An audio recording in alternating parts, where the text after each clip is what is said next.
Sir opposition की थोड़ी बात करते हैं। I mean you are in a state which is infamously sorry but Aam Aadmi party बहुत ही मतलब बढ़िया गवर्नमेंट है, एकदम fantastic. I think there is no better than that in the world. और हाँ, नहीं दिल्ली नहीं, में भी बोलो बोलो बोलो, मैं सुन रहा हूँ, दिल्ली में बोलो। भी कुछ ऐसा ही सीन है सर। तो इस बारी आप दिल्ली के इलेक्शन को कहाँ देखते हो? देखो मैं ना, see if the Congress party, अगर कांग्रेस पार्टी 10% या उससे ज्यादा वोट लेके चली जाएगी ओवरऑल, मतलब my assessment, and I stand corrected if I am not spot on, but मैं ये समझता हूँ आदि कि if Congress party gets about 10% odd in Delhi elections, तो ये आप निश्चित मान के चलो कि भाजपा की सरकार बनेगी दिल्ली में। और अगर ये 10% नहीं ले पाते, और अगर ये फाइट नहीं दे पाते, तो it's a tight election, but I am not calling the election today. देखिए वोटिंग कल है, और आज कल लास्ट डे था कैंपेन का, but I can tell you कि it is going to be a major upset, और अच्छा अपसेट होगा दिल्ली में।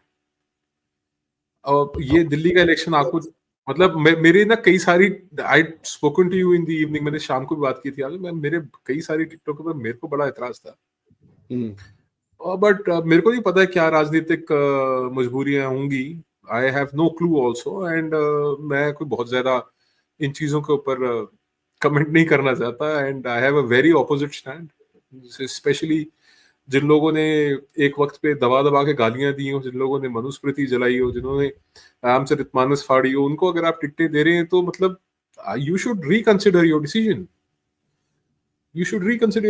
सोच के टिकट देनी चाहिए। ये वो है sir, mistakes are there, I don't deny that fact. And वो जो एक मैंने आपने जब मेरे को बताया, मेरे को तो पता भी नहीं था honestly. And I am openly admitting I didn't even know about this. जो मैंने उसके बाद देखा, मैं बोला यार ये ठीक नहीं है। I mean this is no but but again, इसमें ना बहुत सारे cross, I I I can't give you the names because I don't have the book in front of me. इसमें कई सारे लोग जो बीजेपी से थे, वो आम आदमी पार्टी की टिकट में, कुछ लोग आम आदमी पार्टी में थे, वो बीजेपी की टिकट में। तो ये पॉलिटिकल क्रॉसओवर्स जो हैं, टर्न कोट्स जो हैं, ये they are ruling the roost both sides. वो है सर। तो बट कई बार एक चीज यहाँ पर दिखती है सर कि मोदी साहब को एक चीज पता है, you can do shit only when you in power, right? So you need to win elections. And ये पहले भी था, they were an election winning machine. BJP ये तो 240 के बीजेपी has बाद become a थोड़ा-सा डाउट्स आने शुरू हो BJP गए has लोगों become को। an election machine, boss. या And this is a very effective and efficient machine. And this machine now is very well greased and oiled also, being in power 10 years. या और मैं एक basic difference बताता हूँ BJP और कांग्रेस में। Congress had been in power for like what 50 years plus in this country, yes sir. easily, है ना? इन लोगों ने अपने घर भरे हैं, इन लोगों ने they made a Fortune for themselves. और भारत में ही नहीं, भारत के बाहर भी बहुत पैसा इन्होंने स्टैश कर रखा है कांग्रेसियों ने। और कांग्रेस के अंदर, ये चाहे अलायंस गवर्नमेंट हो, चाहे प्रो कांग्रेस गवर्नमेंट हो, इन्होंने कभी कसर नहीं छोड़ी पैसा कमाने में दबा के। और इन्होंने they have not put it back into the party. Society की तो बीमारी छोड़ दो आप, सोसाइटी तक तो बात ही नहीं जाती। But what BJP has done is कि तकरीबन तकरीबन भारत के हर जिले में बीजेपी ने अपना ऑफिस बना लिया, परमानेंट। बीजेपी ने हर एक स्टेट के अंदर अपना हेडक्वार्टर बना रखा है, हर एक जिले में। और मेरे को लगता है कि ये कहीं सब डिवीजन लेवल पे भी ना चले जाए, जिस स्पीड से ये चल रहे। रीच तो बहुत जबरदस्त है sir, there is no question. हाँ, so this is a very very strong foundation for future electioneering और फ्यूचर प्लानिंग जिसे कहते हैं। बहुत स्ट्रॉन्ग फाउंडेशन है फ्यूचर की है। आपके पास अगर आपके अपने ऑफिसेज होते हैं, लोगों के पास एक जगह होती है, टू गो प्लेस होती है, टू गो प्लेस पे आदमी जाता है। और जिस तरीके से मेंबरशिप ड्राइव चलाई पीछे बीजेपी ने, और पहले जो इनकी पिछली मेंबरशिप ड्राइव थी, that membership drive was pure and square missed call, कि आप मिस्ड कॉल दीजिए, मेंबर बन जाइए। अब इनकी जो मेंबरशिप ड्राइव है, that is being logged, so there will be a database of all members, और ऑथेंटिकेट करेंगे। और समथिंग एक्टिव मेंबर के लिए कुछ there are parameters. So they have done so much homework, they've done so much work structurally speaking inside the party.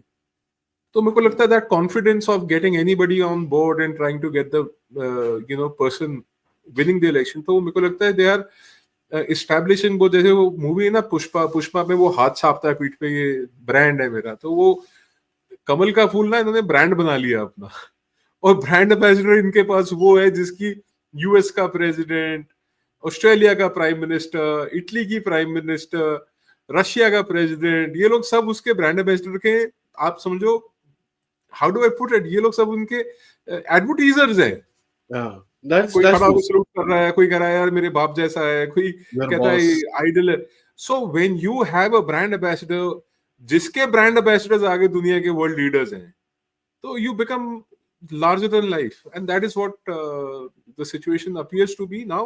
आज के वक्त में तो ऐसे दिख रहा है आगे। ये तो इंटरेस्टिंग चीज बोली sir, but you know Delhi election is kind of the funny thing is I don't think anybody, किसी ने सोचा था कि दिल्ली इलेक्शन में इतना कुछ होगा, बट बिकॉज जिस सिचुएशन पे ये जगह आके खड़ी हुई है, the state has come and stood, जहां पर दोनों जो इंडिया अलायंस वाले एक दूसरे को ऐसे गोलियां मार रहे हैं, मतलब समझ नहीं आता कि भाई आज भी if you look at it, parliament में जो हमारे टी शर्ट वाले बाबा हैं, उन्होंने तो बड़ा यू नो गेम ही खेल दिया वहां पर। देखो क्या है, he is half European, you understand.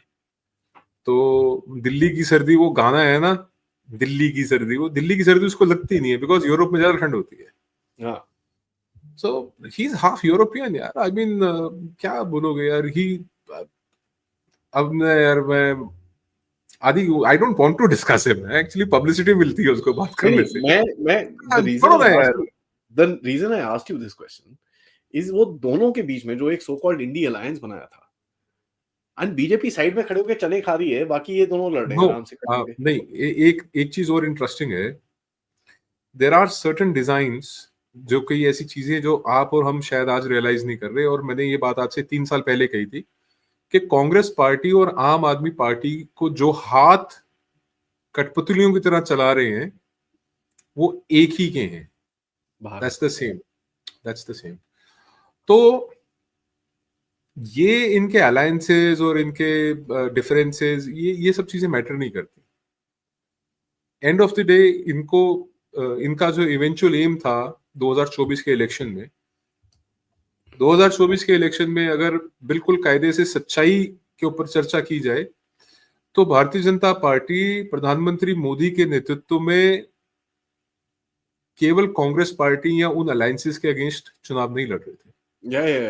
वो चुनाव डीप स्टेट के खिलाफ था, वो चुनाव मुस्लिम ब्रदरहुड के खिलाफ था, वो चुनाव आईएसआई के खिलाफ था, वो चुनाव चाइनीज के खिलाफ था, वो चुनाव टर्किश के खिलाफ था, वो चुनाव तमाम उन ताकतों के खिलाफ था जो भारत को वो एक पायदान पे नहीं देखना चाहती। सो 2024 का जो इलेक्शन था, दैट वाज अ इलेक्शन जिसके अंदर ये पूरा का पूरा इन्होंने दे हैड बेट ऑन कि इस बार भाजपा की सरकार नहीं आएगी, मोदी प्रधानमंत्री नहीं बनेंगे, और इन लोगों का प्लान ये था कि जैसे तैसे करके you get close to the number and form a alliance government. ये प्रयास था इनका, और मैं आपको बताऊं ये लास्ट डिच एफर्ट था इनका। और मैं नहीं समझता कि जो अगला इलेक्शन 29 का है उसके अंदर BJP will have a problem. कारण अगर आप गुजरात का एग्जाम्पल देखेंगे, गुजरात में एक वक्त ऐसा आया था जब कांग्रेस बहुत नजदीक आ गई थी बीजेपी के, और उसके बाद कांग्रेस को बिल्कुल मिटा दिया जिसको खैर डेसिमेट तो क्योंकि 10वां हिस्से पे ले जाके खड़ा करना इस डेसिमेशन, आई विल नॉट से कि डेसिमेट हो गई, बट बिल्कुल बर्बाद कर दिया। So it's like hurting them, और एक बार मोदी या ये लोग हर्ट होते हैं ना, तो they will come back, they will bounce back very strong. और ये ऐसा इलेक्शन था जिसके अंदर तमाम डीप स्टेट के जो एलिमेंट्स हैं, चाहे वो फेसबुक है, चाहे वो कैम्ब्रिज एनालिटिका है, चाहे वो डीप स्टेट का हर एक वो ऑर्गन है जो वो लगे हुए थे, मुस्लिम ब्रदरहुड वाले लगे हुए थे, चाइनीज लगे हुए थे, टर्किश लगे हुए थे, everyone was getting involved in this election. और सोशल मीडिया को उन्होंने इतने इफेक्टिवली यूज किया और एक झूठ खड़ा करने की कोशिश की कि संविधान खतरे में है, 400 पार का नारा क्यों दिया, 400 पार में ये कर देंगे, 400 पार में वो कर देंगे. So there were a lot of things that the opposition brought out against the government and the prime minister. But हुआ eventually वो कि they lost it and वो 99 पे 100 पे भी नहीं, वो 99 पे ऐसे रिजॉइस कर रहे थे जैसे पता नहीं इलेक्शन ही जीत लिया. या एंड पिछले 3 इलेक्शंस का नंबर जोड़ लोगे ना तब भी 240 से नीचे आती है. So this is where the Congress party stands.